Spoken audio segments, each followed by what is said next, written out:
Assalamualaikum dan salam perpaduan satu Malaysia. Selamat datang ke saluran belajar bahasa Inggeris secara mudah.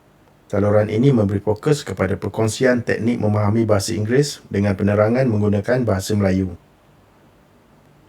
Ini adalah video yang kedua dari 4 video yang pertama. Jika anda adalah penonton sasaran saluran ini, maka saya syorkan supaya anda menonton keempat-empat video tersebut. Untuk video yang kedua ini, kita akan membincangkan mengenai pemilihan kamus yang bagus.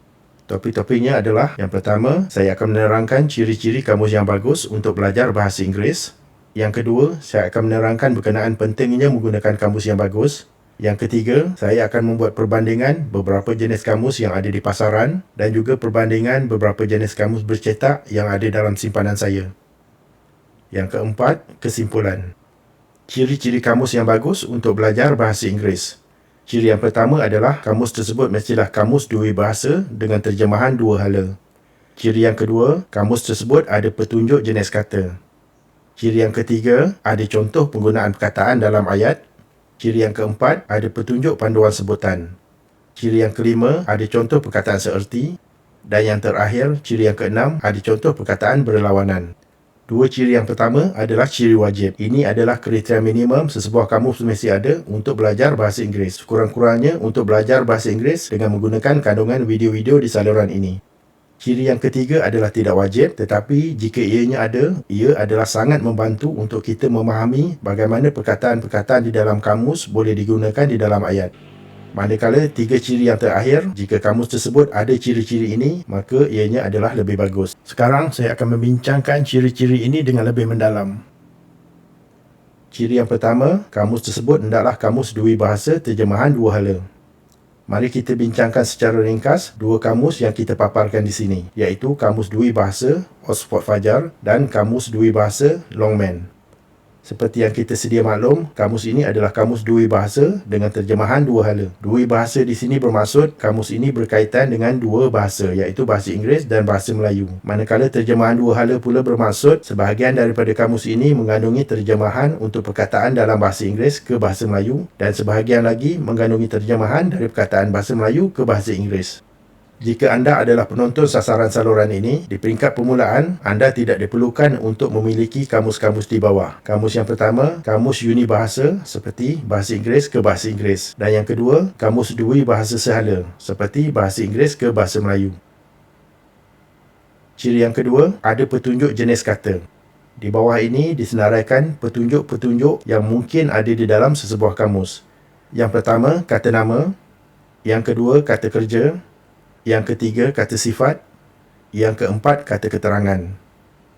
Sebagai kriteria minimum, sesebuah kamus mesti ada petunjuk kepada 4 jenis kata yang pertama ini. Selain itu, sesebuah kamus mungkin juga mempunyai petunjuk kepada jenis-jenis kata yang lain seperti kata sendi, kata penghubung, dan lain-lain lagi. Jika kamus tersebut mempunyai petunjuk kepada jenis kata dari kumpulan yang kedua ini, maka ianya adalah lebih bagus. Selain itu, ada kamus yang mempunyai petunjuk pecahan kepada petunjuk utama. Sebagai contoh, jika entry tersebut adalah dari jenis kata nama, kamus tersebut mungkin akan menunjukkan sama ada kata nama tersebut adalah tunggal ataupun majmuk. Begitu juga, kamus tersebut mungkin mempunyai petunjuk pecahan kepada kata kerja, kata sifat, kata keterangan, kata sendi, dan kata penghubung. Jika kamus tersebut mempunyai petunjuk pecahan, maka ianya adalah dikira bonus. Setiap kamus biasanya ada ruangan panduan pengguna ataupun ruangan kependekan. Kadang-kadang kependekan yang digunakan adalah berbeza antara satu kamus dengan kamus yang lain. Jadi sila rujuk dan ingati kependekan yang digunakan di dalam kamus yang anda miliki. Di sini disertakan ruangan kependekan dari 3 kamus yang berbeza. Ciri yang berikutnya, kamus tersebut ada contoh penggunaan perkataan dalam ayat. Di bawah ini disertakan entry untuk perkataan conversation yang terdapat dalam kamus dua bahasa Dewan. Di entry ini kita dapat lihat ia mengandungi petunjuk panduan sebutan. Kemudian diikuti pula oleh petunjuk jenis kata. Dalam kes ini kependekan yang digunakan adalah KN yang membawa maksud kata nama. Kemudian ia akan memberikan makna kepada conversation, iaitu perihal bercakap-cakap, berbual-bual ataupun percakapan, perbualan. Selepas itu, contoh penggunaan perkataan dalam ayat telah diberikan. Di sini dua contoh ayat telah diberikan. Ayat yang pertama, their conversation could be heard from a distance. Ia diikuti oleh terjemahan kepada ayat tersebut. Perbualan mereka dapat didengar dari jauh. Kemudian ayat yang kedua, enter into conversation, yang membawa maksud berbual.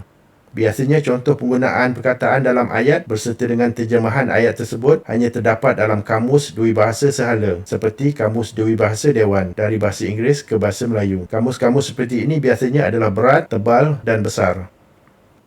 Ciri yang seterusnya, kamus tersebut ada petunjuk panduan sebutan. Di bawah ini disertakan entry untuk perkataan absent dari dua kamus. Yang pertama, Kamus Dui Bahasa Dewan dan Pustaka, dan yang kedua dari dictionary.com. Kedua-duanya mengandungi petunjuk panduan sebutan untuk perkataan absent. Petunjuk panduan sebutan ini dikenali sebagai International Phonetic Alphabet. Selain dari itu, ada kamus yang menyediakan petunjuk panduan sebutan yang menggunakan phonetic respelling. Ciri yang seterusnya, ada contoh perkataan seerti. Di bawah ini disediakan entry untuk perkataan procrastinate yang membawa maksud melengah-lengahkan. Di sini kita dapat lihat ada 4 perkataan seerti kepada procrastinate, iaitu delay, stall, drag dan crawl. Ciri yang terakhir, kamus tersebut ada contoh perkataan berlawanan. Sekarang ini kebanyakan kamus tidak lagi menyenaraikan perkataan seerti dan perkataan berlawanan di bawah setiap entry. Oleh itu, jika anda ingin mempelajari perkataan seerti dan perkataan berlawanan, maka anda boleh membeli Thesaurus. Thesaurus ini adalah seperti kamus, ia akan memberi makna kepada setiap entry. Di samping itu, ia akan menyenaraikan di bawah entry tersebut perkataan seerti dan perkataan berlawanan. Pentingnya menggunakan kamus yang bagus. Secara ringkasnya, kamus yang bagus membolehkan kita mengetahui makna perkataan yang setara, sama ada dari bahasa Melayu ke bahasa Inggeris ataupun dari bahasa Inggeris ke bahasa Melayu, dan ini akan memudahkan kita membina ayat dalam bahasa Inggeris. Dan jika kita lihat dari segi tahap penguasaan bahasa Inggeris, dan kita bahagikan pula tahap penguasaan kepada 3 tahap, dengan tahap paling rendah adalah tahap asas, kemudian tahap pertengahan, dan yang paling tinggi tahap lanjutan. Di tahap asas, sewaktu kita ingin membina ayat, apa yang berlaku adalah sama ada secara sedar atau tidak sedar, kita akan mengambil langkah-langkah ini. Langkah yang pertama, kita akan berfikir dan membina ayat dalam bahasa ibunda. Di langkah yang kedua, kita akan memilih makna perkataan yang setara dalam bahasa Inggeris kepada setiap perkataan di dalam ayat tersebut. Dan langkah yang ketiga, kita akan mula membina ayat di dalam bahasa Inggeris dengan struktur dan nahu yang betul. Ini adalah satu proses yang tidak dapat dielakkan sewaktu kita mempelajari satu bahasa asing. Dan di langkah 2 inilah kita begitu memerlukan sebuah kamus yang bagus. Manakala langkah 3 memerlukan pemahaman terhadap nahu bahasa Inggeris. Ini adalah berbeza di tahap lanjutan. Kita akan berfikir dan membina ayat secara langsung dalam bahasa Inggeris dengan struktur dan nahu yang betul. Dan di tahap pertengahan pula, ianya adalah percampuran antara 2 peringkat. Mungkin di tahap awal, tahap pertengahan, kita akan lebih berfikir dalam bahasa ibunda dan kemudian melakukan terjemahan sewaktu ingin membina ayat di dalam bahasa Inggeris. Dan lama kelamaan dan sedikit demi sedikit, kita akan mula berfikir dan membina ayat secara langsung dalam bahasa Inggeris. Dari segi tempoh untuk melepasi tahap asas dan tahap pertengahan, ianya adalah bergantung kepada kemampuan setiap individu. Sebagai contoh, jika seorang pelajar itu berjaya menguasai nahu dalam bahasa Inggeris pada darjah 6, maka bolehlah dikatakan pelajar tersebut telah berjaya melimpasi tahap asas selepas belajar selama 6 hingga 7 tahun. Manakala jika seorang pelajar berjaya menguasai nahu bahasa Inggeris pada tingkatan 5, bermakna pelajar tersebut telah berjaya melimpasi tahap asas selepas 11 hingga 12 tahun belajar. Dan untuk saya sendiri, saya hanya melimpasi tahap asas pada umur 20 tahun. Dan tempoh untuk melimpasi tahap pertengahan pula, ianya bergantung kepada kekerapan kita dalam membina ayat. Oleh itu, seorang pelajar atau pekerja yang kerap menyediakan dokumen di dalam bahasa Inggeris, sama ada sebagai kertas kerja, laporan kerja ataupun dokumen-dokumen lain, biasanya akan mempercepatkan peralihan di dalam minda dari tahap pertengahan ke tahap lanjutan. Dan untuk saya sendiri, saya hanya melimpasi tahap pertengahan selepas bekerja lebih kurang 5 tahun. Kita tidak akan tahu tarikh tepat bilakah kita telah melimpasi tahap pertengahan. Cuma secara tiba-tiba kita akan mula tersedar bahawa kita telah melakukan proses berfikir di dalam bahasa Inggeris sewaktu kita menyediakan dokumen di dalam bahasa Inggeris. Terdapat beberapa faktor yang membolehkan peralihan dalam minda dari peringkat asas, iaitu berfikir dalam bahasa ibunda, ke peringkat pertengahan dan seterusnya ke peringkat lanjutan, iaitu berfikir dalam bahasa Inggeris. Video yang akan datang akan menerangkan faktor-faktor tersebut dan akan membincangkan bagaimana peralihan dalam minda itu dapat dipercepatkan. Perbandingan beberapa jenis kamus. Yang pertama, perbezaan antara kamus bercetak, kamus elektronik dan kamus perisian. Kita sudah biasa dengan rupa bentuk kamus bercetak yang terdapat kedai-kedai buku. Untuk kamus elektronik pula, ianya boleh didapati di platform jualan atas talian seperti Shopee, Lazada ataupun dalam kes ini di laman sesawang Besta itu sendiri. Manakala untuk kamus perisian, ianya boleh didapati di Google Play ataupun Apple Store ataupun dengan melakukan carian di laman sesawang. Di bawah ini adalah perbezaan antara jenis-jenis kamus yang kita sebutkan di atas. Dari segi berat, kamus bercetak adalah paling berat, manakala kamus elektronik adalah ringan dan kamus berbentuk perisian tiada sebarang berat tambahan. Dari segi carian, kamus bercetak memerlukan kita melakukan carian secara manual dan ini adalah satu proses yang perlahan. Manakala carian untuk kamus elektronik dan kamus perisian adalah pantas. Dari segi harga, kamus bercetak adalah lebih murah. Sebuah kamus yang berkualiti boleh didapati di bawah RM60. Manakala kamus elektronik pula adalah paling mahal. Sebuah unit yang paling murah adalah bermula dari RM200. Manakala untuk kamus perisian, ianya bergantung sama ada bayaran sekali ataupun bayaran secara bulanan. Dari segi pilihan, kamus bercetak mempunyai lebih banyak pilihan. Manakala kamus elektronik pula, pilihannya bergantung kepada apa yang dikeluarkan oleh pengeluar kamus tersebut. Begitu juga kamus perisian mempunyai pilihan kamus yang kurang. Kelebihan kamus bercetak pula adalah ianya memberikan kita pembelajaran secara tidak langsung yang lebih tinggi. Apa yang saya maksudkan ialah apabila kita membuka kamus untuk melihat satu-satu entry, kita bukan sahaja dapat melihat makna kepada entry tersebut, tetapi kita juga dapat melihat makna kepada beberapa entry di atas dan di bawah entry tersebut. Manakala untuk kamus elektronik dan perisian, pembelajaran secara tidak langsung adalah kurang tinggi. Sekarang saya nak berikan ringkasan ciri-ciri beberapa kamus bercetak yang ada dalam simpanan saya. Saya ada 5 kamus bercetak. Yang pertama, Oxford Compact Advanced Learners Dictionary. Yang kedua, Kamus Dui Bahasa Dewan. Yang ketiga, Kamus Lengkap Dui Bahasa Sasbadi. Yang keempat, Kamus Dui Bahasa Oxford Fajar. Dan yang kelima, Kamus Sekolah AR. Di sini saya sertakan penerbit-penerbit kepada kamus-kamus tersebut. Dari segi jumlah bahasa, kesemua kamus-kamus ini adalah kamus dui bahasa. Manakala dari arah terjemahan, kamus yang pertama, kedua dan ketiga adalah kamus terjemahan sehala, iaitu sama ada dari bahasa Inggeris ke bahasa Melayu ataupun dari bahasa Melayu ke bahasa Inggeris. Dua kamus yang terakhir adalah kamus terjemahan dua hala, iaitu dari bahasa Inggeris ke bahasa Melayu dan bahasa Melayu ke bahasa Inggeris. Dari segi jumlah daftar kata, kamus pertama dan kamus keempat mempunyai 50,000 entry. Manakala kamus yang kedua mempunyai 27,000 entry. Kamus ketiga tidak menyatakan berapa entry yang digunakan. Dan kamus yang kelima mengandungi 35,000 entry. Dari segi saiz dan isi padu, kamus pertama, kedua dan ketiga adalah besar. Manakala kamus yang keempat dan kelima adalah berbentuk compact. Begitu juga dari segi berat, kamus pertama, kedua dan ketiga adalah berat, manakala kamus keempat dan kelima adalah lebih ringan.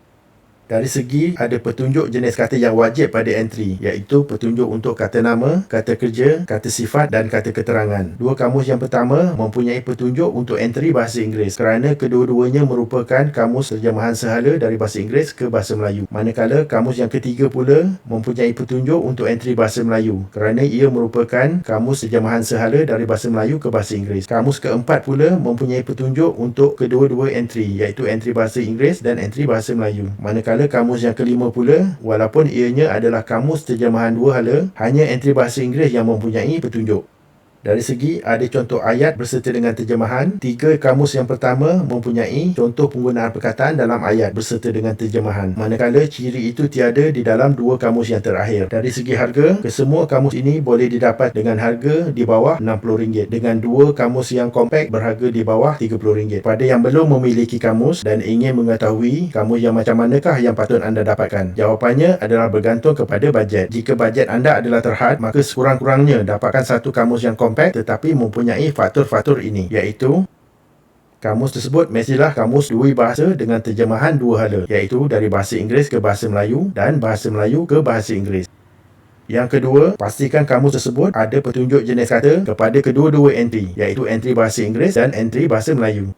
Yang ketiga, dapatkan kamus yang mempunyai entry sebanyak mungkin. Dan yang terakhir adalah faktor harga kamus tersebut. Buat saya sendiri, sewaktu saya mempelajari bahasa Inggeris, saya menggunakan kamus yang begitu murah. Kamus tersebut tidak ada petunjuk jenis kata dan ini adalah memberi kesukaran kepada saya.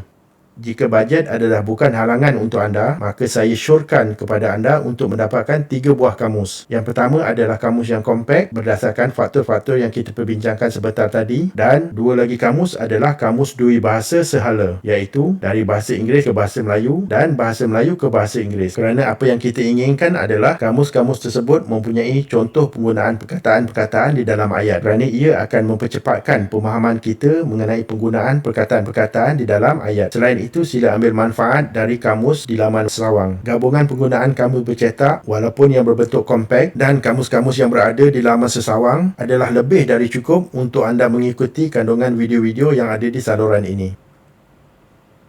Sebagai kesimpulan, yang pertama, kamus yang bagus akan memudahkan pemilihan makna perkataan yang setara dan lebih tepat. Tiada istilah kamus yang paling lengkap atau sempurna. Di video-video yang akan datang, saya akan memberikan contoh beberapa kesilapan yang ada di dalam kamus yang saya senaraikan. Tetapi kamus tersebut masih lagi bagus. Gunakan kamus yang memadai untuk keperluan buat masa ini. Jika perlu, sila rujuk beberapa kamus berbeza, terutama di laman Sesawang. Sebagai petua, ingatkan teknik-teknik ini. Yang pertama, anda boleh typekan di carian anatomy of, sebagai contoh, anatomy of tree, anatomy of house, anatomy of window, dan sebagainya. Yang kedua, anda boleh typekan perkataan yang anda ingin carikan maknanya, sama ada di dalam bahasa Melayu atau bahasa Inggeris. Typekan perkataan tersebut diikuti dengan in Malay ataupun in English. Yang ketiga, anda boleh typekan synonym for ataupun antonym for dan typekan perkataan tersebut. Saya menggunakan ketiga-tiga teknik ini untuk menambah daftar kata yang saya ingati. Di bawah ini, saya sertakan contoh bagaimana kita boleh menggunakan anatomy of. Jika anda type di Google anatomy of tree, ataupun dalam kes saya ini saya menggunakan DuckDuckGo, kemudian klik images, anda akan dapat lihat gambar rajah seperti ini. Katakanlah kita memilih gambar rajah ini dari sciencefact.net, maka apa yang kita dapat adalah gambar rajah seperti ini. Di sini kita akan dapat daftar kata untuk komponen-komponen sesebuah pokok. Contohnya, bahagian atas pokok dipanggil crown, manakala bahagian batang pokok dipanggil trunk, dan bahagian pokok yang di bawah tanah dipanggil root. Begitu juga untuk bahagian crown, ianya boleh dipecahkan kepada leaf, iaitu daun, ataupun twig, iaitu ranting, ataupun branch, iaitu dahan. Sama juga jika kita menaip anatomy of tree trunk, kita akan dapati pecahan pada batang pokok bermula dari luar hingga lapisan dalam dan seterusnya ke teras batang pokok itu sendiri. Walaupun tiada kamus yang paling lengkap atau sempurna, kamus yang bermanfaat adalah kamus yang kerap digunakan. Yang kedua, di peringkat awal pembelajaran, kemahiran membina ayat bahasa Inggeris dengan struktur dan nahu yang betul adalah bergantung kepada kefahaman mendalam terhadap jenis kata bagi ayat dalam bahasa Melayu. Oleh itu, jika pemahaman anda terhadap nahu dalam bahasa Melayu adalah lemah, saya syorkan supaya anda mengulang kaji mata pelajaran bahasa Melayu. Video-video yang akan datang, seperti yang saya sebutkan sebelum ini, akan memberi fokus kepada jenis kata dan memerlukan penggunaan kamus. Akhir sekali, terima kasih kerana menonton video di saluran ini. Semoga berjumpa di video yang akan datang. Assalamualaikum.